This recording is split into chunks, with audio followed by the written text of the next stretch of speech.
Welcome back, America. I'm Hugh Hewitt. Jonathan Williams is President and Chief Economist at our friends at the American Legislative Exchange Council. And Jonathan, I am curious. I have not been to Jackson, Mississippi in 39 years. You were there last week.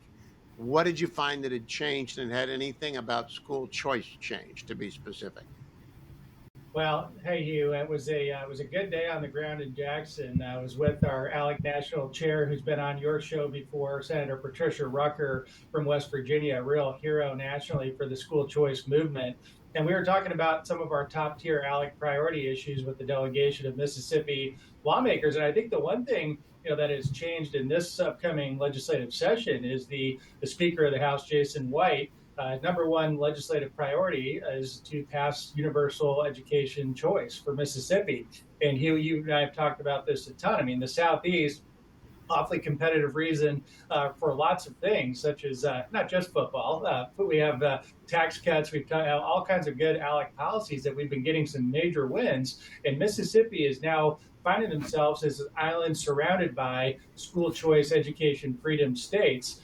Most recently in Louisiana with Governor Jeff Landry, but you have Sarah Huckabee Sanders, you have Governor Bill Lee, you have in Alabama, you have in Florida, obviously leading the way. And so nearly the entire Southeast now is a education freedom zone where the dollars follow the parents, except for Mississippi. And I know Governor Tate Reeves, this is a big priority of his, Speaker White.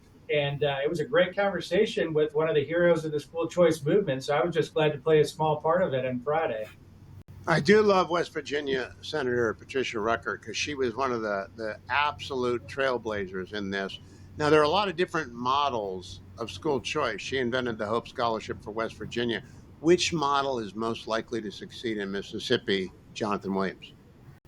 Well, there's not a bill yet. So I think, it's all the above approach, just like we talk about in lots of different government reform areas. I think whatever gets across the finish line is probably going to be the right idea to pursue, whether that's a education tax credit scholarship like we saw Oklahoma or other states pursue under Governor Stitt, or it's a ESA plan where they have the savings account.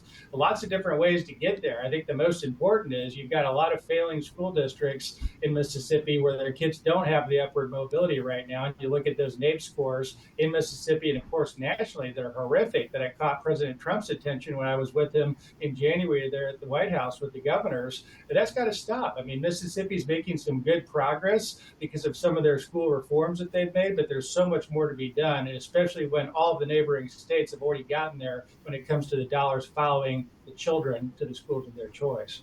Yeah, if President Trump gets involved with this, it'll help the Republicans in the 2026 midterms because this is the no-brainer issue of American domestic policy, freedom of choice when it comes to school. But of course, he's bound up right now, and I'm leading off next hour with Leader Thune talking about the shutdown. Let's turn to the bad news. It's terrible for the government. It's terrible for the economy. It is very hard on federal workers who've missed one paycheck. They're going to miss a second next week. Not the military, I hope. What do you hear, Jonathan? I came just from the White House before coming on air here with you, and obviously they're fighting right now to reopen the government to get this done from a clean CR perspective. And I think the president had the members of the U.S. Senate there this afternoon for lunch. And so there'll be a lot to, I know, listen to hear from Senator Thune. I look forward to listening to that. But I think the important thing is right now we still have the far left holding this hostage over $1.5 trillion of new bloated spending that they would like to see. This is what this is all about.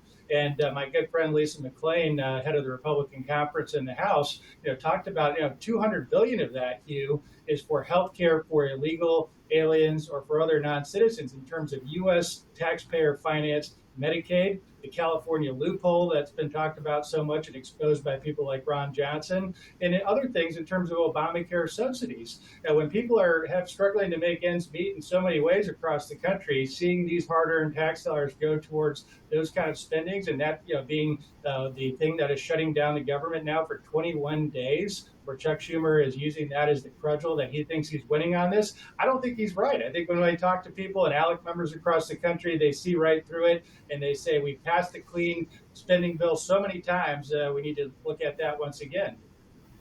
Yeah, Jonathan, Josh Holmes from Ruthless Podcast was on earlier. He now understands this is a giant get out the vote effort by Democrats to mobilize their base. That's the only thing that makes sense of this. Do you agree? That might be what the Uh, real deal is.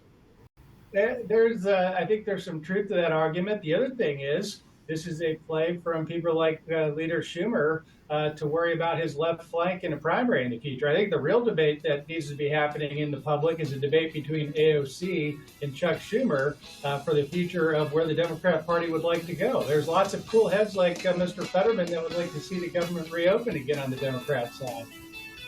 May they gain in numbers soon. Jonathan Williams from ALEC.org. Always a pleasure to talk with you. ALEC is our great sponsor. Visit them at alec.org/Hugh and get your State of the State newsletters. We'll talk to Jonathan Williams again soon. Follow him at Tax Economist on X. Follow me to the next segment of the Hugh Hewitt Show.